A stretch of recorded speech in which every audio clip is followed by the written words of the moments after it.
Welcome to The Explainer. Today, we're digging into those critical years right after World War II to see how allies became enemies and how a whole continent ended up split right down the middle. Let's get straight to it. This quote from Britain's Foreign Secretary really sets the scene. To get your head around the Cold War, you first have to imagine what Europe was like then. We're talking about total devastation, cities in ruins, economies shattered, and millions of people literally starving. It's out of that desperation that this new kind of conflict was born. So here's how we're going to break it down. We're going to follow the chain of events step by step. You'll see it's all about action and reaction, one move leading to another, until the world is locked in this brand new struggle. Okay, so after 6 long years of war, pretty much everything in Europe was broken. Homes, factories, roads, you name it. And when people are poor and hungry, an idea like communism, which promises to share the wealth, starts to sound pretty good, right? Stalin knew this. He didn't have to invade. He could just win hearts and minds. Now, President Truman in the US, he saw this happening. His advisors were telling him, don't worry, the Soviets are too weak to start another war. But Truman was worried about something else. He was afraid they could take over Europe with ideas, without ever firing a shot. And that fear of communism spreading from within, it led to a massive, historic change in American policy. You see, for decades, America had a policy called isolationism. The basic idea was, hey, Europe's problems are Europe's problems. We're staying out of it. But the end of World War II and the rise of the Soviet Union just changed the entire game.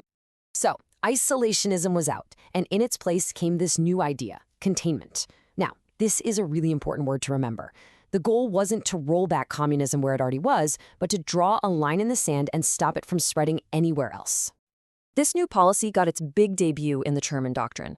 Truman gave this huge speech where he basically split the world in two. He said there were 2 ways of life. One was free and democratic, the other was oppressive and based on terror. And from now on, he declared, the USA would help any free peoples fighting against a communist takeover. He backed it up immediately with $400 million for Greece and Turkey. But speeches weren't going to be enough. The real muscle behind containment was economic. It was called the Marshall Plan. And the idea was pretty genius. If you rebuild Europe's broken economies, you make people prosperous. And when people are prosperous, capitalism looks great and communism loses its appeal. It was part charity, sure, but it was also a brilliant strategic move to build strong allies. And what's really fascinating here is where that money went. It wasn't just spread around randomly. It was targeted at the big industrial countries, the UK, France, and what would become West Germany. The thinking was, if you can get their economic engines fired up again, you create a powerful, wealthy, capitalist Western Europe that can stand up to Soviet influence. Of course, from where Stalin was sitting, this didn't look like a lifeline at all. He saw it as a direct attack. He was convinced the USA was just using its money to buy influence, to build its own empire in Europe, and pull countries out of his orbit. The Soviets even had a name for it, dollar imperialism. To them, Marshall Aid was just a big American bribe, designed to make countries dependent on the US. And you can bet Stalin wasn't just going to sit there and let it happen. His response was immediate. So what does Stalin do? He fights fire with fire. Politically, he sets up something called Common Form, which basically made sure all the communist parties in Eastern Europe did exactly what Moscow told them to. And economically, he created Comecon. This was his answer to the Marshall Plan, a Soviet-controlled trade network that locked the Eastern European economies together and, crucially, forbade them from taking a single cent of American aid. So the board is set. You've got 2 opposing economic plans, 2 political blocs. And this whole division is about to explode into the first major, real-world crisis of the Cold War. The flashpoint? A single city, Berlin. Remember, after the war, Germany was carved up into 4 zones, while in 1948, the US, Britain, and France decided to merge their zones into one economic unit. They called it Trizonia, and they introduced a new, strong currency. Stalin saw this and thought, hang on, they're building a rich, powerful, capitalist Germany right on my border. No way. He decided he had to kick them out.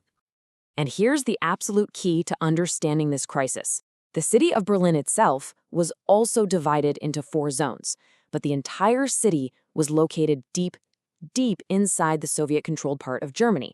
This meant West Berlin was like this little island of capitalism floating in a huge sea of communism. It was completely surrounded, and that made it incredibly vulnerable. In June 1948, Stalin played his hand. He shut it all down.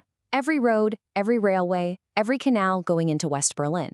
His plan was simple: starve the 2 million people in the western part of the city until their governments gave up and left. He thought it was a checkmate, but he completely underestimated the West's determination. Their response was the Berlin airlift. And the scale of this thing was just mind-boggling. I mean, just look at that number: 170,000 tons of supplies in 1 month. For almost a year, American and British planes flew nonstop, bringing in everything from food and coal to medicine.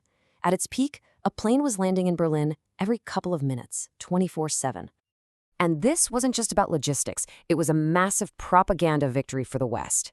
You had stories like Operation Little Vittles, with pilots dropping candy for the German kids. It created this powerful image of the kind, generous West versus the cruel, bullying Soviet Union. By May of 1949, Stalin knew he'd been beaten. He lifted the blockade. The Berlin crisis changed everything. It was the point of no return.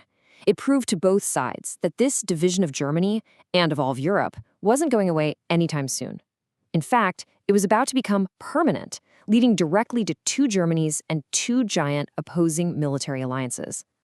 And sure enough, just a few days after the blockade ended, the Western Allies went ahead and officially created the Federal Republic of Germany, that's West Germany. A few months later, Stalin responded in kind, creating the German Democratic Republic, East Germany, out of his zone. The split was now set in stone. To make sure a crisis like the Berlin blockade couldn't happen again, the Western powers knew they needed a military pact. So, in April 1949, they formed NATO, the North Atlantic Treaty Organization. The heart of it is this clause, Article 5. It's basically an all-for-one, one-for-all promise. If you attack one of us, you've attacked all of us. And in classic Cold War fashion, every action has an equal and opposite reaction. When West Germany was eventually allowed to build an army and join NATO in 1955, the Soviet Union immediately created its own military alliance to counter it, the Warsaw Pact, which brought all the armies of the Eastern Bloc under Moscow's command. And there you have it, the lines were drawn. That Iron Curtain Winston Churchill talked about wasn't just a metaphor anymore. It was a real, fortified border. On one side, you had the US-led capitalist West, united under NATO. On the other, the Soviet-controlled communist East, united under the Warsaw Pact. This armed standoff would dominate the world for the next 35 years. So the big takeaway here is that domino effect, right? You see how economic plans led to political reactions, which sparked a dangerous confrontation, which then led to 2 massive military alliances staring each other down. The division was no longer just an idea, it was a hard reality. And that brings us to the final thought for you to chew on. How did the Berlin blockade, more than any other event, seal the fate of Germany and set the stage for the entire Cold War?